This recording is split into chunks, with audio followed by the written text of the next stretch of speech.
মজলিসে শুরার সদস্য হওয়ার জন্য প্রথম শর্ত ইমানদার হতে হবে। গণতন্ত্র আর খেলাফত এক না আলাদা? যেরকম এক না আলাদা?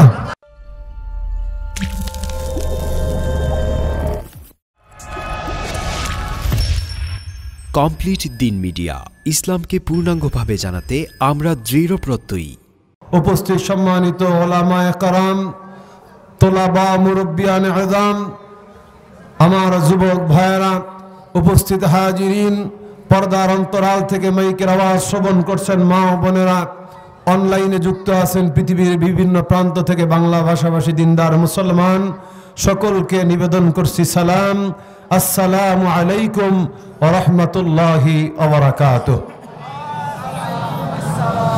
সম্মানিত হাজিরিন, আপনাদের কাছে বিশেষ নিবেদন থাকবে। আমার সংক্ষিপ্ত সময়ে আলোচনার বিষয়বস্তু নির্ধারণ করে দেওয়া হয়েছে ইসলামের রাজনীতি। আশা করি আপনারা একটু মনোযোগের সাথে কথাগুলো শ্রবণ করার চেষ্টা করবেন। আল্লাহ তাআলা আমাকে সকলকে আল্লাহর জমিনে আল্লাহর দ্বীন প্রতিষ্ঠার আন্দোলনে কবুল করে বলে আল্লাহুম্মা আমিন। সম্মানিত হাজিরিন, আমি সূরা বাকারার 246 নম্বর আয়াত থেকে তেলাওয়াত করেছি। আল্লাহ রাব্বুল আলামিন ইরশাদ করেন, আলাম তারা ইলাল মালাই মিন বানি ইসরাঈল মিন বাদি মূসা। আল্লাহ রাব্বুল আলামিন নবী মুহাম্মদ সাল্লাল্লাহু আলাইহি ওয়াসাল্লামকে স্মরণ করাচ্ছেন, নবী আপনি কি জানেন সেই ঘটনার কথা যা মূসা কালিমুল্লাহর ইন্তেকালের পরে ঘটেছিল? তাফসীরে ইবনে কাসীরের মধ্যে, তাফসীরে তাবারি সহ অন্যান্য তাফসীর গ্রন্থগুলোর মধ্যে উল্লেখ করা হয়েছে আল্লাহর নবী মূসা কালিমুল্লাহর ইন্তেকালের 1000 বছর পরের কথা আল্লাহ রাব্বুল আলামিন এখানে উল্লেখ করেছেন। ইয ক্বালু লিনাবিয়্যিন লাহুম ইবআথ লানা মালিকা। ওই বনী ইসরাইল সম্প্রদায় ওই সময়ের যিনি নবী ছিলেন তার নাম ছিল হযরত শামূয়েল আলাইহিস সালাম। তিনার কাছে আরজ করলেন, হে আল্লাহর নবী, আমাদের কাছ থেকে আমালিকা সম্প্রদায় যেই জমিনগুলো বাইতুল মুকাদ্দাস সহ ছিনিয়ে নিয়েছে, সেই জমিনগুলো বাইতুল মুকাদ্দাস সহ পুনরুদ্ধারের লক্ষ্যে আপনি আমাদের জন্য একজন বাদশা নির্ধারণ করে দেন। আল্লাহর নবী হযরত শামূয়েল আলাইহিস সালাম তার জাতির কথা আল্লাহ রাব্বুল আলামিনের কাছে সিজদায় পড়ে আরজ করলেন, আল্লাহ, আমার জাতি আপনার ঘর বাইতুল মুকাদ্দাস পুনরুদ্ধারের লক্ষ্যে একজন বাদশা হিসাবে কাউকে এই উম্মতের মধ্য থেকে নিয়োজিত করার অনুরোধ করেছে। আল্লাহ রাব্বুল আলামিন জানায়া দিলেন, তোমার জাতি যদি বাদশা হিসাবে কাউকে চায়, আমি রব্বুল আলামিন সিদ্ধান্ত দিয়ে দিলাম তাদের মধ্য থেকে আমি তালুতকে বাদশা হিসাবে নির্ধারণ করলাম। কাকে নির্ধারণ করলো? তালুতকে। আল্লাহ রাব্বুল আলামিন বলে, ইয ক্বালু লিনাবিয়্যিন লাহুম ইবআথ লানা মালিকা তুকাতিল ফি সাবিলিল্লাহ। আল্লাহ রাব্বুল আলামিন বলেন, তাদের এই জিহাদি আকাঙ্ক্ষা নিয়ে যখন নবীর কাছে আরজ করলো, নবী প্রথমে বলল, যদি বাদশা নির্ধারণ হয়ে যায় জিহাদ কিন্তু ফরজ হয়ে যাবে, তোমাদের বুঝতে হবে। তখন আর পিছপা দিতে পারবে না। তারা ওয়াদা করলো, না আমরা পিছপা দিব না, আমরা জীবন দিয়া, জান দিয়া, প্রাণ দিয়া হইল আল্লাহর ঘর বাইতুল মুকাদ্দাস পুনরুদ্ধারের জন্য, আমাদের জন্মভূমি পুনরুদ্ধারের জন্য আমরা সংগ্রাম করব। তাদের নবী জানায় দিল, আল্লাহ রাব্বুল আলামিন তালুতকে তোমাদের বাদশা হিসাবে নির্ধারণ করেছে। এবারে ওই বনী ইসরাইল সম্প্রদায় তারা বেঁকে বসলো, বলল যে না, তালুতকে যে আল্লাহ আমাদের বাদশা হিসাবে নির্ধারণ করেছে, এই তালুত হলো নিচু গোত্রের, আমাদের বাদশা হিসাবে আসার কথা ইয়াহুদা গোত্র থেকে কাউর। তালুতের টাকা নাই, পয়সা নাই, বিত্তশালী না, সমাজে তার প্রভাব প্রতিপত্তি নাই, কাজেই তালুতকে আমরা বাদশা হিসাবে মানতে পারি না।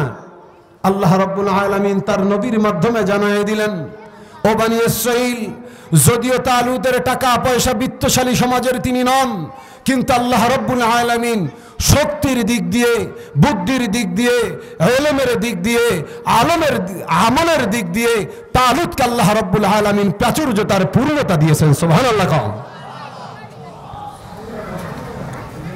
এবারে তাদের নবীর কাছে তারা আরজ করল, হে আল্লাহর নবী শামুয়েল, আল্লাহর কাছে আপনি যে কোনো ভাবে নিবেদন করে আমাদের বাদশা পরিবর্তন করে দেন। আমরা এটা বিশ্বাস করি না আল্লাহ রাব্বুল আলামিন ইহুদা বংশবাকি রাইখা অন্য কাউকে রাজত্ব দেবে, এটা আমরা বিশ্বাস করি না। হযরতে তালুত আলাইহিস সালাম, হযরতে শামুয়েল আলাইহিস সালাম আল্লাহর কাছে আরজ করলেন, আল্লাহ আমার জাতি তো বেঁকে বসেছে, তারা তালুতকে বাদশা হিসাবে মানতে চায় না।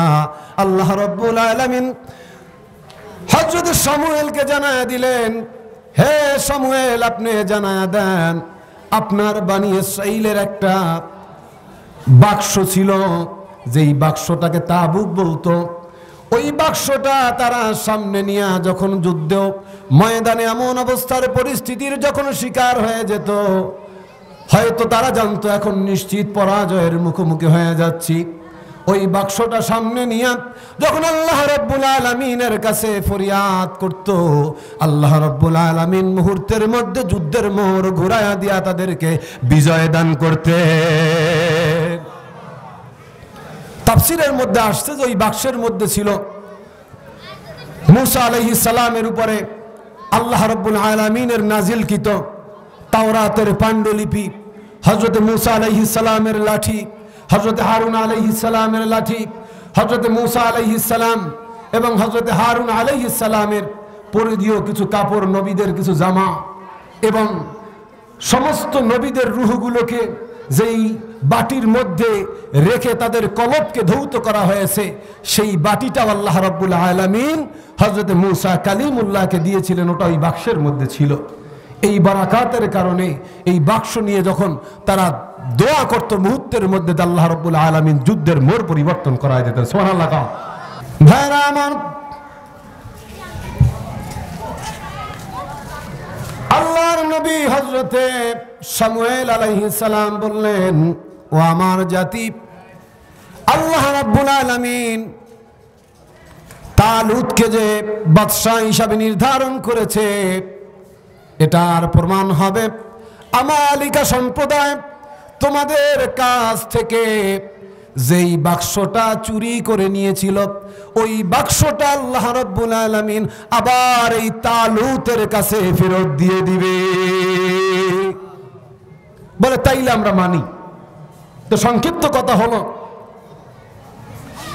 আল্লাহ রাব্বুল আলামিন ওই বাক্সটা যেখানে ছিল, ওরা নিয়ে একটা মূর্তির পায়ের নিচে গাইরা রাখছিল। আল্লাহ রাব্বুল আলামিন কুদরতে মূর্তির পা থেকে মূর্তির মাথার উপরে বাক্সটা উঠায় দিলেন। সুবহানাল্লাহ। তাফসীর ইবনে কাসিরের মধ্যে আসছে, পরের দিন পুরোহিত গিয়ে আবার নিচের মধ্যে রাখছে। পরের দিন পুরোহিত গিয়ে দেখে যে মূর্তিটা ভাঙা চুরমার হয়ে গেছে, আর তার গুড়ার উপরে আল্লাহ রাব্বুল আলামিন ওই বাক্সটাকে আবার উঠায় দিয়েছে। শুধু তাই নয়, ওই এলাকায় আল্লাহ তাআলা মহা মারি দিয়ে দিলেন যে হাজার হাজার মানুষ ঘন্টায় ঘন্টায় মারা যায়। তো তারা গণক ডাকলো যে কি করা যায়। তারা বলল, ওই যে বনি ইসরাঈলের বাক্স তোমরা চুরি করছো, ওই বাক্সের কারণে তোমাদের এই বিপদ এসেছে। তো সংক্ষিপ্ত কথা হলো, এবারে তারা দুইটা গরুর উপরে বাক্সটা উঠায়া দিয়া সিদ্ধান্ত দিল যে এই এলাকা থেকে বাক্স সরাতে হবে। ওদিক থেকে আল্লাহ রাব্বুল আলামিন ফেরেশতা পাঠায়া দিলেন। ওরা যখন গরুর উপরে ওই বাক্স দুইটা উঠায়া দিবে, তোমরা গরু দুইটাকে তারায়া তালুতের ঘরের সামনে নিয়ে যাবা। সুবহানাল্লাহ।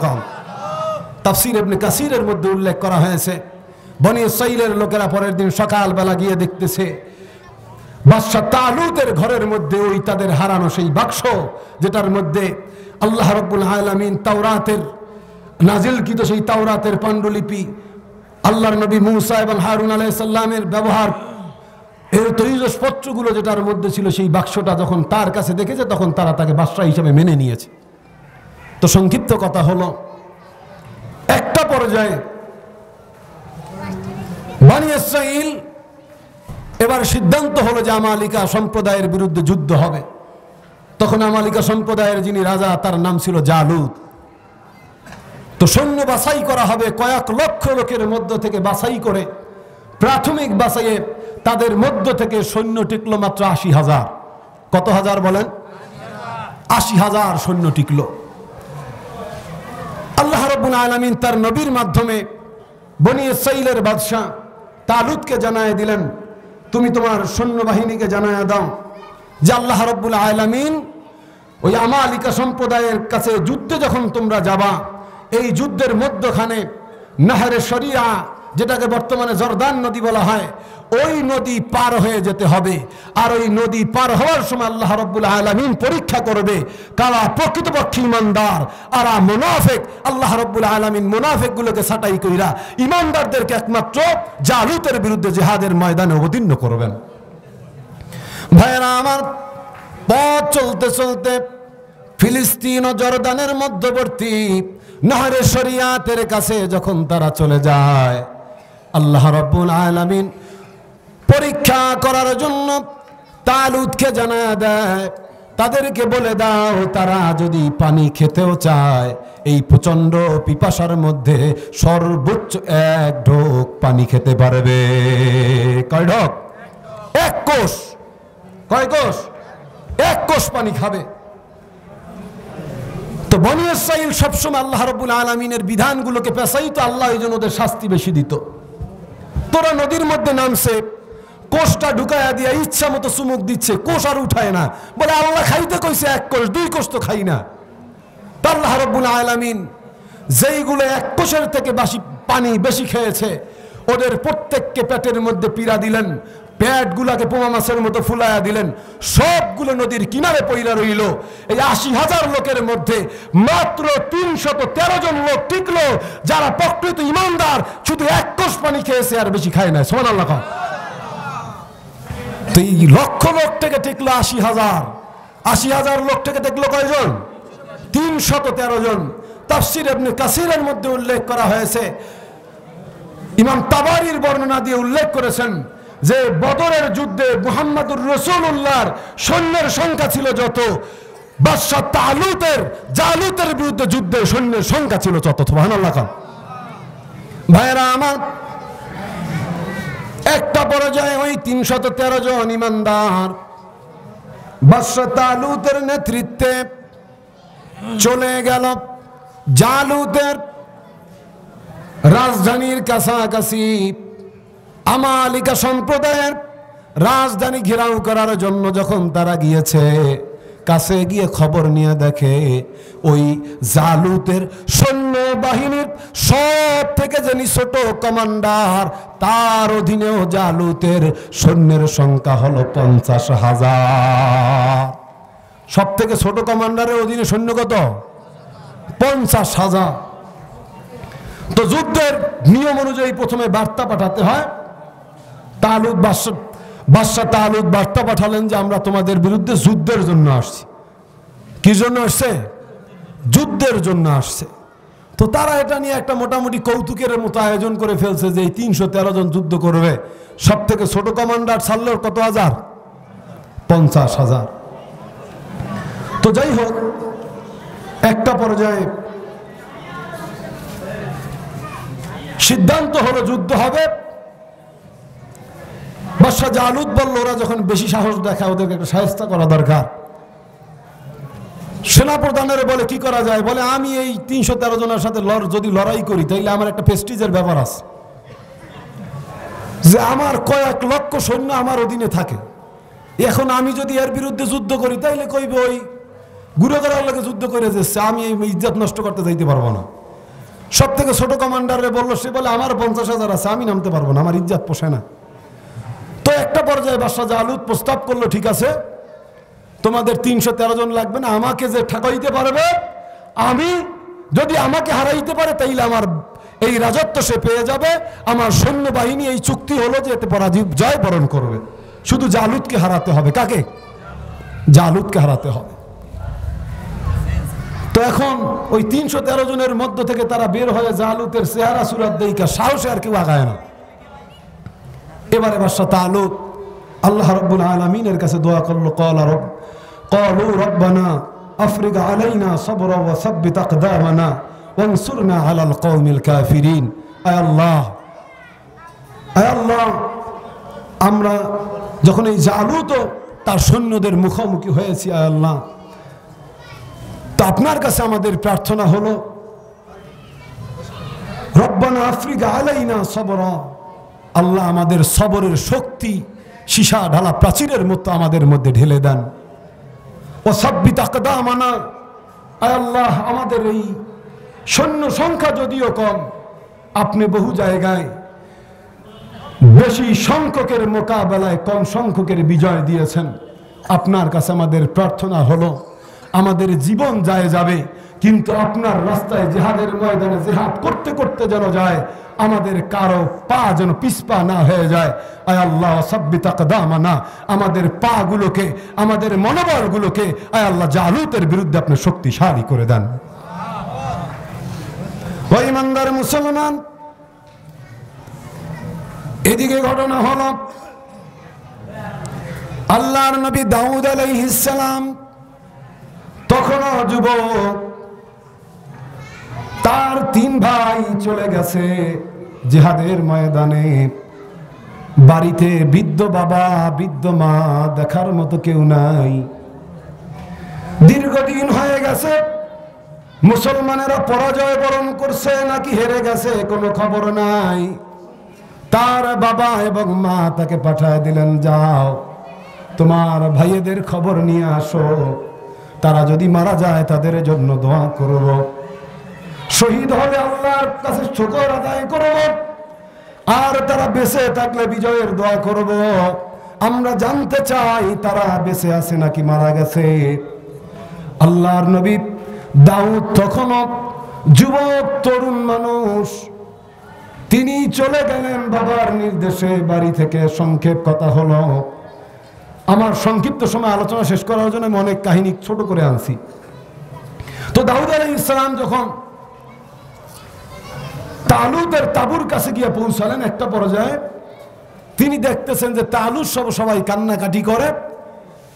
বাদশা তালুত এবারে উৎসাহ দেওয়ার জন্য তিনি ঘোষণা দিলেন, আমাকে আল্লাহ রাব্বুল আলামিন যেই রাজত্ব দান করেছেন, তালুতের বিরুদ্ধে কেউ যদি যুদ্ধ করে বিজয় লাভ করতে পারে আমার সৈন্যদের মধ্য থেকে, আমি তার সাথে আমার মেয়েকে বিবাহ দেব এবং আমার রাজত্বের অর্ধেক রাজত্ব আমার জীবদ্দশায় দিয়ে দেব।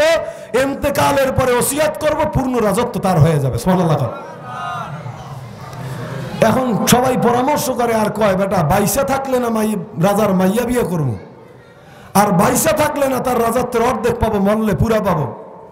আগে তো বাঁচা লাগবে, জালুতের সামনে গেলে তো বাঁচবো কিনা আর গ্যারান্টি নাই। দাউদ আলাইহিস সালাম লাভ দিয়ে উঠছে, বলে আমাকে দেন, আল্লাহর দুশমনকে আগে দুনিয়া থেকে বিদায় করি, পুরস্কারের হিসাব পরে হবে।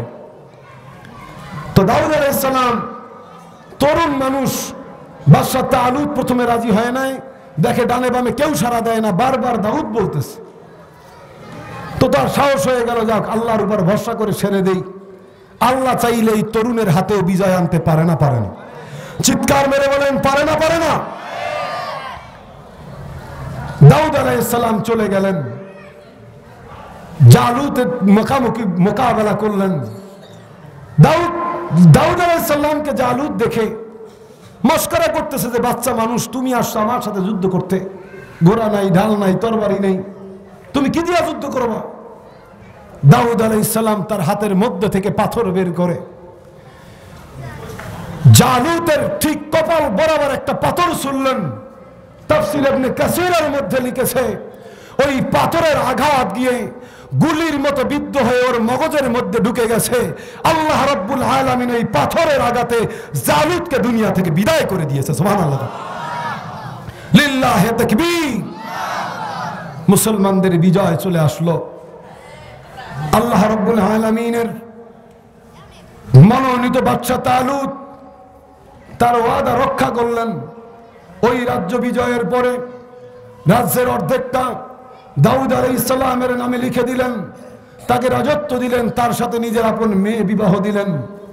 আল্লাহ রাব্বুল আলামিন একটা পর্যায়ে তাকে নবুয়াত দিলেন, রাজত্ব দিলেন, পশু পাখির ভাষা বোঝার ক্ষমতা দিলেন। সুবহানাল্লাহ। ভাইরা আমার, আলোচনার একটা নুক্তা রাখলাম এই ঘটনা। মনে রাখবেন, ওই সময়ে যিনি নবী ছিলেন তার নাম কি? শামুয়েল আলাইহিস সালাম। নবীর নাম কি? শামুয়েল আলাইহিস সালাম। নবীর নাম কি? আর বাদশার নাম হলো তালুত। বাদশার নাম কি? সমস্ত তাফসির খুলবেন, সব তাফসিরে এটা স্পষ্ট উল্লেখ আছে। তার মানে নবী একজন, বাদশা কি আর একজন। নবী একজন, বাদশা আর একজন। এই জায়গায় পয়েন্ট আমার আলোচনার। আমার ভাইয়েরা, প্রচলিত রাজনৈতিক ব্যবস্থাপনার তিনটা আরবি টার্ম আছে। একটা হলো জামহুরিয়াত, যেটাকে বলা হয় গণতন্ত্র, আমাদের বাংলাদেশে যে ব্যবস্থাপনা চলে। আর একটা হলো মুলুকিয়াত, যেটাকে বলা হয় রাজতন্ত্র। আর ইসলামের রাজনৈতিক যে ব্যবস্থাপনা আল্লাহ রাব্বুল আলামিন দান করেছেন, এটার নাম হলো খেলাফত আলা মিনহাজিন নবুওয়া। খেলাফত আলা মিনহাজিন নবুওয়া। তাহলে ইসলামের রাজনৈতিক ব্যবস্থাপনার নাম খেলাফত, আর মুশরিকদের ব্যবস্থাপনার নাম হলো কি? জামহুরিয়াত বা গণতন্ত্র, মুলুকিয়াত বা রাজতন্ত্র। ভাইয়েরা আমার, এখন কথা হলো, একটা মাসালা আপনাদের কাছে আমার প্রশ্ন। বাড়িতে মেহমান আসছে, মেহমানদারি করা কি সুন্নাত? বাড়িতে মেহমান আসলে মেহমানদারি করা কি? সবাই কন। বাড়িতে মেহমান আসলে মেহমানদারি করা কি সুন্নাত। তো বাড়িতে আপনি মেহমানকে মেহমানদারি করবেন শরবত দিয়া। দেখেন, শরবত টরবত কিছু নাই। পাশের বাড়ির এক দোকানদার ফেন্সিডিলের ব্যবসা করে, তো দেখতেছে যে আগের দিন আপনার এলাকায় পুলিশের আওয়ানি দিয়েছে, কয় দোস্ত এই বোতলগুলো রাইখা দাম, পরে এসে নিয়ে যাবো। এখন ঘরের মধ্যে খুঁজে দেয়, দেখেন যে একটু ফেন্সিডিল আছে আর একটু মদ আছে। চিন্তা করলেন মেহমান আসছে, মেহমানদারি তো করাইতে হবে, শরবত টরবত কিছু না, একটু মদ ডাইলা দেন। সওয়াব হইবে না? কথা কন। সওয়াব হইবে না? না গুনাহ হবে? সওয়াব হবে না গুনাহ হবে? তাহলে মেহমানদারি করা যেমন সুন্নাত, সেটা আল্লাহর দেওয়া পদ্ধতিতে, নবীর দেওয়া পদ্ধতিতে করা সুন্নাত, ঠিক না বেঠিক? কিন্তু পদ্ধতি যদি পরিবর্তন হয়, তাহলে সুন্নাতও থাকবে না, হালালও থাকবে না, বরং হারাম হয়ে যাবে, ঠিক না বেঠিক? আল্লাহর ইবাদত করা সুন্নাত, ফরজ, কিন্তু সেটা আল্লাহর দেওয়া পদ্ধতিতে না, আপনার পদ্ধতিতে। আল্লাহ রাব্বুল আলামিন নামাজের পদ্ধতি বাতাইছেন, রুকু দেবেন একটা, সেজদা দেবেন দুইটা। আপনি সেজদা দেবেন দুইটা, একটা, আর রুকু দেবেন দুইটা, হবে না? আল্লাহর পদ্ধতিতে ইবাদত করতে হবে। ভাই আমার, রাজনৈতিক ভাবে আমাদের অবস্থান কি, এটার উত্তর আপনারা নিজেরা মিলাবেন। আমি শুধু কয়েকটা পয়েন্ট আপনাদের সামনে আলোচনা করব যে গণতন্ত্র আসলে কি। তারপর আপনি যদি মনে করেন এটা করা যাইবে, করবেন। যদি দেখেন করা যাবে না, করবেন না। ভাইরা আমার, গণতন্ত্রের প্রধান ভিত্তি তিনটা। সেটা হলো by the people, for the people, of the people. জনগণ দিয়ে, জনগণ দ্বারা, জনগণের জন্য। তিনটা বাক্য আল্লাহর নাজিলকৃত তিনটা আকীদার আয়াতের বিরোধী। চিৎকার মেরে কোন নাউজুবিল্লাহ। এক নম্বরে আসেন জনগণ দ্বারা। আল্লাহ রাব্বুল আলামিন বলেন, ইন্নাল্লাহা আলা কুল্লি শাইইন কাদির। আসমান ও জমিনে যা কিছু হয়, আল্লাহর ইশারার বাইরে কোনো কিছু করার ক্ষমতা নেই। সবকিছুর উপর সার্বভৌমত্বের ক্ষমতার মালিক একজন। চিৎকার মেরে বলেন তিনি কে? জবান খুলে বলেন তিনি কে? গণতন্ত্রের সাথে ইসলামের প্রধান সংঘাতের জায়গা হলো, গণতন্ত্র বলে সার্বভৌমত্বের মালিক মানুষ, জনগণ, আর ইসলাম বলে সার্বভৌমত্বের মালিক একমাত্র, কেবলমাত্র, শুধুমাত্র যিনি, তিনি কে? চিৎকার মেরে বলেন তিনি কে? চিৎকার মেরে বলেন তিনি কে? আল্লাহ বলেন, লিল্লাহি মা ফিস সামাওয়াতি ওয়াল আরদ। আসমান জমিনে যা দেখা যায়, যা যায় না, সবকিছুর মালিকানা আমি, একমাত্র আল্লাহ। তাইলে গণতন্ত্রের সাথে প্রথম সংঘাত হইলে, প্রথমই সংঘাত বাজছে আপনার সার্বভৌমত্বের মালিকানা নিয়ে। এরপরে আসছে ফর দা পিপল। জনগণের জন্য সবকিছু। আল্লাহ রাব্বুল আলামিন বলে কুল ইন্না সলাতি, নবী বলে দেন আমার নামাজ, অনুসুকি আমার কোরবানি, ওমাহইয়া আমার জিন্দেগি, ওমামাতি আমার মৃত্যু, লিল্লাহি রাব্বিল আলামিন। চিৎকার মেরে বলেন কার জন্য? জোরে কোন কার জন্য? তাহলে আল্লাহ বলেন নামাজ, রোজা, হজ, যাকাত, জীবন মরণ সবকিছু কেবলমাত্র কার জন্য? আর জনগণ বলে, গণতন্ত্র বলে ফর দ্য পিপল, জনগণের জন্য। ইসলামের সাথে গণতন্ত্র এক না আলাদা? জনগণ এক না আলাদা? এরপরে বলে জনগণ সমস্ত ক্ষমতার উৎস। আল্লাহ রাব্বুল আলামিন সূরা আল ইমরান 26 নম্বর আয়াতের মধ্যে বলে কুলিল্লাহুম্মা মালিকাল মুলক, হে নবী আপনি বলে দেন সমস্ত বাদশাদের বাদশা একমাত্র কেবলমাত্র যিনি, তিনি হলেন আল্লাহ। তাইলে বেসিক 4টে জায়গায় প্রথমে গণতন্ত্রের সাথে সংঘাত বাজে না বাজে নাই? জিকির করি সুবহানাল্লাহ, লা ইলাহা ইল্লাল্লাহ, জোরে সুবহানাল্লাহ, লা ইলাহা। গভীরভাবে বুঝবেন, আজকে আমার কণ্ঠ ভাঙা, যার কারণে সুর দেওয়ার চেষ্টা করেও পারা যাচ্ছে না, কিন্তু কথাগুলো জেহেনের মধ্যে ঢুকাবেন। বর্তমান ইমান বাঁচানোর জন্য জানা জরুরি। চিৎকার মেরে বলেন ঠিক কিনা ভাইরা আমার? এরপরে গণতন্ত্র 4টা স্বাধীনতা মানুষকে প্রদান করে। কয়টা কম? সবাই কম কয়টা? 1 নম্বরে বিশ্বাসের স্বাধীনতা, 2 নম্বরে মত প্রকাশের স্বাধীনতা, 3 নম্বরে অবাধ মালিকানার স্বাধীনতা, 4 নম্বরে ব্যক্তিগত স্বাধীনতা। 1 নম্বরে বিশ্বাসের স্বাধীনতা। গণতন্ত্র বলে আপনি সকালে রাত্র 8টার সময় বিশ্বাস করবেন আল্লাহ একজন, রাত্র 8টা 5 মিনিটের সময় যদি 4 জনও কন, চিৎকার মেরে নাউজুবিল্লাহ কন, তাইলে রাষ্ট্র আপনাকে বাধা দিতে পারবে না। কিন্তু ইসলাম বলে এক আল্লাহ ব্যতী রেখে যদি আরেকজন ইলাহ তুমি নির্ধারণ করো, সাথে সাথে তোমাকে মুরতাদ ঘোষণা করা হবে, 15 দিন তওবার জন্য সময় দেওয়া হবে, 15 দিনের মধ্যে তওবা না করলে তোমার কল্লাটা ঘাট থেকে আলাদা করে দেওয়া হবে। গণতন্ত্র আর খেলাফত এক না আলাদা? জনগণ এক না আলাদা? তাহলে বিশ্বাসের স্বাধীনতা পাবে নাকি আল্লাহর আইন অনুযায়ী বিশ্বাস করতে হবে? আপনি মুসলমান হইতে হলে প্রথমে আপনার বিশ্বাসের স্বাধীনতা আল্লাহর কাছে জমা দিতে হবে। আমানতু বিল্লাহি ওয়া মালাইকাতিহি ওয়া কুতুবিহি ওয়া রুসুলিহি ওয়াল ইয়াউমিল আখির ওয়াল কদরি খাইরি ওয়া শাররিহি মিনাল্লাহি তাআলা ওয়াল বাসি বাদাল মাউত। বিশ্বাসের সব স্বাধীনতা কার কাছে সমর্পণ করছেন? আল্লাহ যেভাবে বিশ্বাস করতে বলবো ওইভাবে বিশ্বাস করতে হবে। আল্লাহ রাব্বুল আলামিন মুত্তাকির পরিচয় বর্ণনা করতেছে, আল্লাযীনা ইউমিনুনা বিল গায়ব। মুত্তাকির প্রথম বৈশিষ্ট্য হলো না দেইকা আল্লাহ কইছে এই জন্যই বিশ্বাস করছে। সুবহানাল্লাহ। তাহলে বিশ্বাসের স্বাধীনতা থাকলে ঈমান থাকবে। জনগণ বিশ্বাসের স্বাধীনতা পাইলে ঈমান থাকবে। এই বিশ্বাসের স্বাধীনতা পাওয়ার ফলে আমাদের পতিত স্বৈরাচার বলছিল গজে সৈরা দুর্গা আসছে এই জন্য ফসল ভালো হয়েছে। চিৎকার মেরে নাউজুবিল্লাহ খান।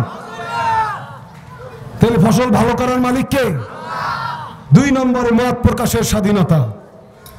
সে যা ইচ্ছা লিখতে পারবে। গণতন্ত্র বলে জনগণ যা ইচ্ছা বলতে পারবে, কেউ ঠেকাইতে পারবে না।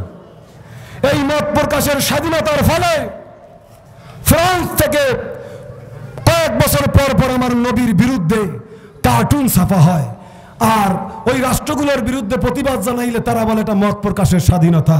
ও ভাইয়েরা আমার, চিৎকার মেরে নাউজুবিল্লাহ কোন? সালমান রুশদি বই লিখলো আমার নবীর বিরুদ্ধে, এই মত প্রকাশের স্বাধীনতার হাতিয়ার নিয়া। তসলিমা নাসরিন বই লিখলো ইসলামের বিরুদ্ধে, এই মত প্রকাশের স্বাধীনতা নিয়া। হেফাজতের আন্দোলন শুরু হলো, যার কারণে ব্লগার রাজীব আমার নবীকে কটূক্তি করলো এই মত প্রকাশের স্বাধীনতার নাম দিয়া। আজও এলজিবিটি সম্প্রদায়, কওমে লূতের গোষ্ঠী পুরুষ পুরুষের সাথে জেনা করবে, মহিলা মহিলার সাথে জেনা করবে, এইটার স্বাধীনতা তারা চায় ব্যক্তি স্বাধীনতার নামে। চিৎকার মেরে নাউজুবিল্লাহ খান। তাইলে মত প্রকাশের স্বাধীনতা দিলে ঈমান থাকবে? জনগণ ঈমান থাকবে? তাহলে ইসলাম গণতন্ত্র এক না আলাদা? জনগণ এক না আলাদা? আরো জনগণ এক না আলাদা? 3 নম্বরে অবাধ মালিকানার স্বাধীনতা। ইসলাম মালিকানার একটা সীমানা নির্ধারণ করছে। কি নির্ধারণ করছে কোন? সবাই বলেন। একটা সীমানা নির্ধারণ করছে যে একটা মানুষ সর্বোচ্চ কতটুকুর মালিক হইতে পারে। একজন ব্যক্তি মৌলিক প্রয়োজনীয় বাড়ি, গাড়ি, জমি জমা, আনুষঙ্গিক সম্পদের মালিক হইতে পারবে। টাকা থাকলেও একজন ব্যক্তি রাষ্ট্রের খনিজ সম্পদের মালিক হইতে পারবে না, প্রাকৃতিক সম্পদের মালিক হইতে পারবে না। এই প্রাকৃতিক এবং খনিজ সম্পদের মালিক হবে রাষ্ট্রের সমস্ত জনগণ। সুবহানাল্লাহ। এখান থেকে রাষ্ট্র কোনো আয় করলে জনগণের মাথা ভর্তি তার আয় চলে যাবে, এটা ইসলামের আইন।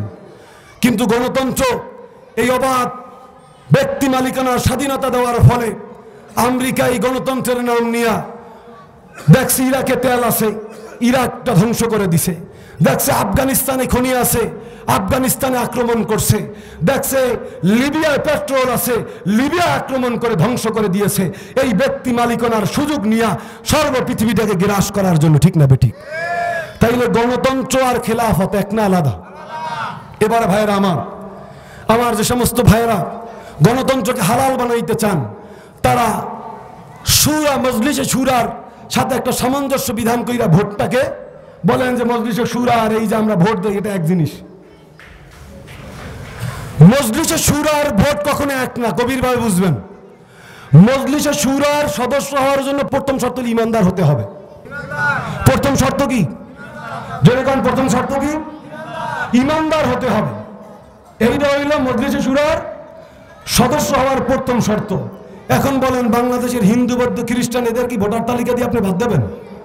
এই ক্ষমতা আপনার আছে? হ্যাঁ, তাইলে এটা কি মজলিসে শুরা হবে? কতক্ষণ হবে? 2 নম্বর হলো তার মধ্যে তাকে শরিয়াতের একজন আলেম হতে হবে, ইসলামের রাষ্ট্রনীতি সম্পর্কে তাকে জানতে হবে। ইসলামের রাষ্ট্রনীতির উপরে বই আছে।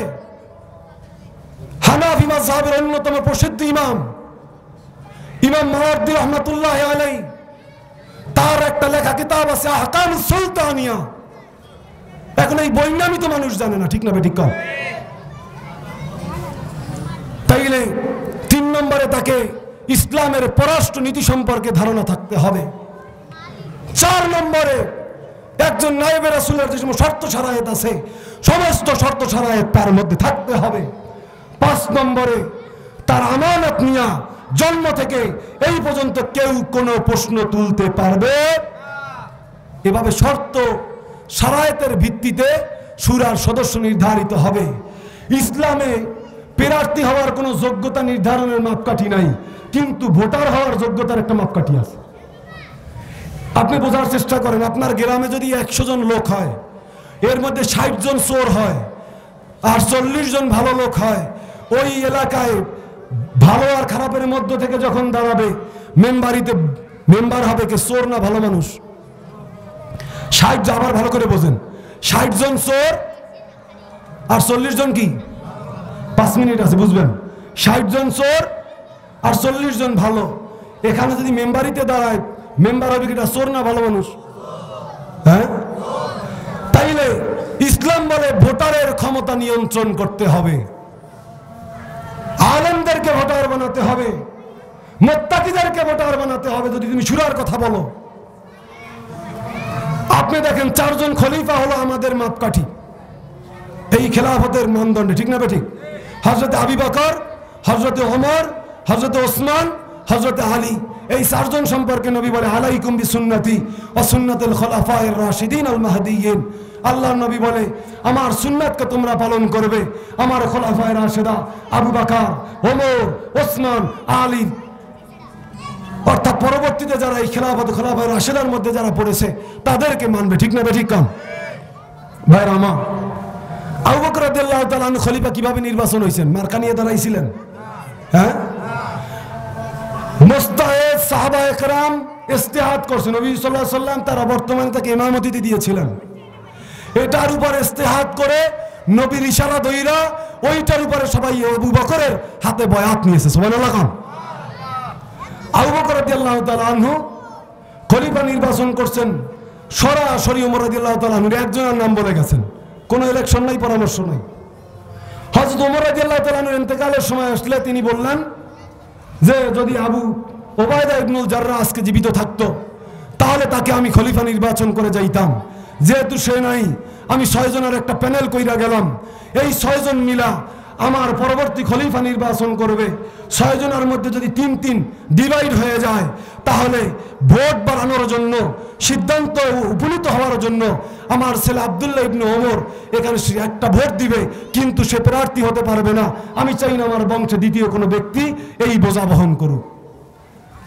ওসমান রাদিয়াল্লাহু তাআলা আনহু শহীদ হয়ে গেলেন বিশৃঙ্খল পরিস্থিতির মধ্যে। আলী রাদিয়াল্লাহু আনহুর নামে তার অনিচ্ছা সত্ত্বেও জনগণ আপনারা বয়াত নেওয়া শুরু করলো। তিনি পরবর্তীতে বললেন যে ঠিক আছে, তোমরা আমার শর্ত সারায়াত আছে, তোমরা কথা শুনে যদি মানতে পারো মসজিদে আসো, আমি সেখানে বয়াত দেব। সেখানে বয়াত নিলেন। এই হলো 4 জন খলিফার খেলাফতের খলিফা নির্বাচন পদ্ধতি। এর মধ্যে কন্দি বর্তমান এই যে আমাদের নির্বাচন পদ্ধতি কোনটার সাথে মিল আছে? সর্বোচ্চ ভোটার নির্ধারণ করছেন যেইজন খলিফা, সে হইল হযরতে ওমর রাদিয়াল্লাহু তাআলা আনহু। কয়জন? 6 জন। কয়জন? তখনও প্রায় 1 লক্ষের মতো সাহাবা জীবিত। তাইলে আপনি বলেন, তাইলে ইসলামের যে শুরা পদ্ধতি, আপনার এই পদ্ধতি মিলবে? মিলবে? তাইলে এবারে আসেন ভাই, তাইলে আপনি বলবেন যে তাইলে আমরা এখন কি করব? আমাদের প্রস্তাবনা স্পষ্ট। কোন মুমিন খেলাফতের আকাঙ্ক্ষা না রাইখা এই জমিনে বাঁচতে পারে না, ঠিক না বেঠিক? কথা কয় না? যে খেলাফতে বিশ্বাস করবে না বিলকুল সে বেঈমান, ঠিক না বেঠিক? দুদল দরবারও বিশ্বাস করে রাজনীতিতে, কিন্তু সেটা হলো খেলাফত আলা মিনহাজিন নবুওয়া। আমরা খেলাফতে বিশ্বাস করি, চিৎকার মেরে বলেন ঠিক না বেঠিক? গণতন্ত্রের কুফরি মতবাদ জীবন গেল আমরা মেনে নিতে পারি না, ঠিক না বেঠিক? ঠিক না বেঠিক গণ? এখন কথা হইল যে হুজুর খেলাফত প্রতিষ্ঠিত হওয়ার আগ পর্যন্ত তাইলে এই পরিস্থিতিতে কি হবে? এখানে আমাদের প্রস্তাবনা ফিকহের কিতাবে স্পষ্টভাবে উল্লেখ আছে। সেটা হলো আদ-দারুরাতু আলা কদরি আদ-দারুরা ফি হালাতিল ইতিরাজ। বিশেষ প্রয়োজনীয় মুহূর্তে ওজোর হিসাবে ইসলাম কিছু কিছু বিধানকে শিথিল করে দেয়। যেমন দাঁড়াইয়া নামাজ পড়া, কিয়াম করা 13 ফরজের এক ফরজ না, কিন্তু ওজোর হইলে বৈশা পড়ার অনুমতি দেয় না? দেয় না। কিন্তু এইটাকে সে স্থায়ী বানাইতে পারবে? জীবন যায় যায় অবস্থা, এমন সময় যদি আপনার মরা গরুর গোস্ত খাওয়া লাগে, জীবন বাঁচতে যতটুকু লাগে অনুমতি আছে না নেই? কিন্তু এটাকে কি সে জিহাদ মনে করতে পারবে? তাইলে আমাদের পক্ষ থেকে কিছু লোক এই নাস্তিকদের ঠেকানোর জন্য, মুরতাদদের ঠেকানোর জন্য, গণতন্ত্র দিয়ে কখনো ইসলাম কায়েম পৃথিবীতে হয় না, হবে না। পশ্চিম দিক দিয়ে সূর্য উঠলেও হবে না ভাইরা আমার। তাইলে আপাতত অন্তত ইসলামের বিরুদ্ধে আইন পাস না হয়, এই জন্য কিছু লোক গণতন্ত্রকে 1 নম্বরে হারাম জানবে, 2 নম্বরে এটাকে শিরকি এবং কুফরি মতবাদ জানবে। এটাকে হারাম মনে কইরা, সওয়াবের কাজ মনে না কইরা নাস্তিক ঠেকানোর কর্মসূচি হিসাবে আমাদের পক্ষ থেকে কিছু লোক ওখানে গিয়া একটা ব্যানারে যাইতে পারে। তারা ওই নাস্তিকদের ঠেকানোর কর্মসূচি হিসাবে তারা খেলাফত প্রতিষ্ঠা হওয়ার আগ পর্যন্ত খেলাফতের আকাঙ্ক্ষা হৃদয়ে নিয়ে ওখানে সংসদে যাইতে পারে, ঠিক না বেঠিক? জনগণ ঠিক না বেঠিক? কিন্তু ভাই, আমরা সবাই যদি এই একই জালে, অলরেডি 20টার মতো রাজনৈতিক দল আছে, দুদল দরবারে যদি আবার রাজনীতিতে যাইতে হয়, তাইলে সে কি আরেকজনের নেতৃত্বে যাবে না? দল আর একটা করা লাগবে। তাইলে আল্লাহ বললেন যে আতাসিমু বিহাবলিল্লাহি জামিয়া, সবাই এক হইয়া আল্লাহর দিন জারি কায়েম করো। তাইলে ফেরকা বাড়লো না ঐক্য বাড়লো? কোন বিভেদ বাড়লো না ঐক্য বাড়লো? বিভেদ বাড়লো। কাজেই একটা গ্রুপ, আল্লাহর নবী বলছে কিয়ামত পর্যন্ত হকের উপরে অটল অবিচল থাকবে আমার উম্মতের মধ্য থেকে। সুবহানাল্লাহ। যেহেতু আমরা দাবি করি আমরাই সেই দল যারা পরিপূর্ণ দ্বীন ইসলামকে বিশ্বাস করি, আমাদের মুজাদ্দিদ আজমের দেওয়া যে আপনার যে মাসালার চার্ট ইমাম গাজালি এই উলুম থেকে তিনি চার্ট আকারে তুলে দিয়েছেন, তার 9 নম্বর মুআমালাতের মাসালা, তার মধ্যে রাজনীতি আছে।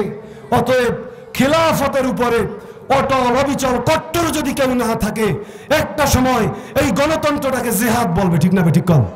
এই হারামটাকে জিহাদ বলে, ঈমান হারাবে, ঠিক না ঠিক কম? অন্তত ইসলামের যে স্বকীয়তা আছে রাজনীতির ক্ষেত্রে, এইটা বজায় রাখার জন্য দুদল দরবার শরীফ ইমাম মাহদির আগমনের পূর্ব পর্যন্ত যদি অপেক্ষাও করতে হয়, তাহলেও খেলাফতের রাজনীতিতে বিশ্বাস করে জীবন দেওয়ার জন্য প্রয়োজন হলেও সেটাতে রাজি থাকবে। কে কে রাজি আছি? নারায়ে তাকবীর, নারায়ে তাকবীর। সারা বিশ্বে পূর্ণাঙ্গ দিন দিন শিক্ষা করা। নারায়ে তাকবীর। আল্লাহ রাব্বুল আলামিন খেলাফত প্রতিষ্ঠার আন্দোলনে ঐক্যবদ্ধ হয়ে দল মত সালসালা নির্বিশেষে সকলকে ঐক্যবদ্ধ হওয়ার তৌফিক এনায়েত করেন। গণতন্ত্রের কুফরি মতবাদ থেকে প্রত্যেকটা মুসলিম উম্মাহকে আল্লাহ তাআলা হেফাজত করেন। চিৎকার মেরে বলেন আল্লাহুম্মা আমিন। ওয়া আখির দাওয়ানা আনিল হামদুলিল্লাহি রাব্বিল আলামিন।